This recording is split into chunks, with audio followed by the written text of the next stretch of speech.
जानते हैं कि नबी करीम सल्लल्लाहु अलैहि वसल्लम कौन से खेल पसंद फरमाते थे।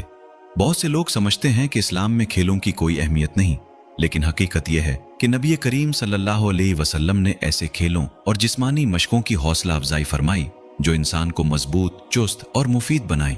आज हम जानते हैं कि नबी करीम सल्लल्लाहु अलैहि वसल्लम किन खेलों और जिस्मानी सरगर्मियों को पसंद फरमाते थे।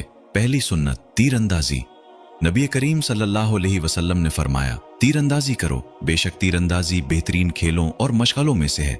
एक और मौके पर आप सल्लल्लाहु अलैहि वसल्लम ने तीरंदाजी करने वालों की हौसला अफजाई फरमाई और फरमाया, तीर चलाओ, मैं तुम्हारे साथ हूँ। इससे मालूम होता है कि इस्लाम ऐसी महारतें सिखाता है जो इंसान को मजबूत, बाएतमाद और मुआशरे के लिए मुफीद बनाए। दूसरी सुन्नत, घुड़सवारी। अरब मुआशरे में घोड़ा इज्जत, ताकत और बहादुरी की अलामत था। नबी करीम सल्लल्लाहु अलैहि वसल्लम ने घुड़सवारी फरमाई, घोड़ों की देखभाल की और मुसलमानों को उसकी तरगीब दी। आज भी घुड़सवारी एक बेहतरीन जिस्मानी वर्जिश और सुन्नत से मोहब्बत का जरिया बन सकती है।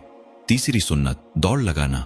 हजरत आयशा रजी अल्लाह अन्हा फरमाती हैं कि एक सफर के दौरान मेरी और नबी करीम सल्लल्लाहु अलैहि वसल्लम की दौड़ हुई और मैं जीत गई। कुछ अरसे बाद दोबारा दौड़ हुई तो नबी करीम सल्लल्लाहु अलैहि वसल्लम जीत गए और मुस्कुराकर फरमाया, ये उस दिन का बदला है। सोचिए, अल्लाह के रसूल सल्लल्लाहु अलैहि वसल्लम अपनी अहलिया के साथ मुस्कुराते हैं, दौड़ लगाते हैं और मोहब्बत भरे अंदाज में गुफ्तगू करते हैं।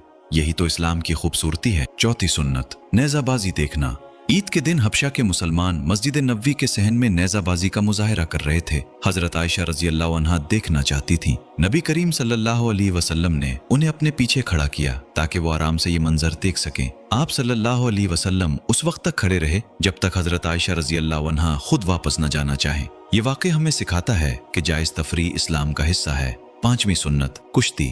एक रिवायत में आता है कि नबी करीम सल्लल्लाहु अलैहि वसल्लम ने मशहूर पहलवान रुकाना के साथ कश्ती लड़ी और उन्हें शिकस्त दी। इससे मालूम होता है कि जिस्मानी ताकत और वर्जिश इस्लाम में पसंदीदा है। मेरे अजीज भाइयों और बहनों, नबी करीम सल्लल्लाहु अलैहि वसल्लम ने हमें सिखाया कि जिंदगी में इबादत भी हो, मेहनत भी हो और जायज तफरी भी। एक मुसलमान न सुस्ती का शिकार होता है और न फजूर मशागल में अपनी जिंदगी जाया करता है। वो अपने जिस्म को भी अल्लाह की अमानत समझता है और उसे सेहतमंद रखने की कोशिश करता है। लिहाजा आज ये अहद करें कि हम ऐसी सरगर्मियां अख्तियार करेंगे जो हमें जिस्मानी, ज़हनी और रूहानी तौर पर मजबूत बनाए और हर काम में नबी करीम सल्लल्लाहु अलैहि वसल्लम की सुन्नत को सामने रखेंगे। अल्लाह ताला हमें नबी करीम सल्लल्लाहु अलैहि वसल्लम की मुकम्मल सुन्नत पर अमल करने की तौफीक अता फरमाए। आमीन या रब्बुल आलमीन।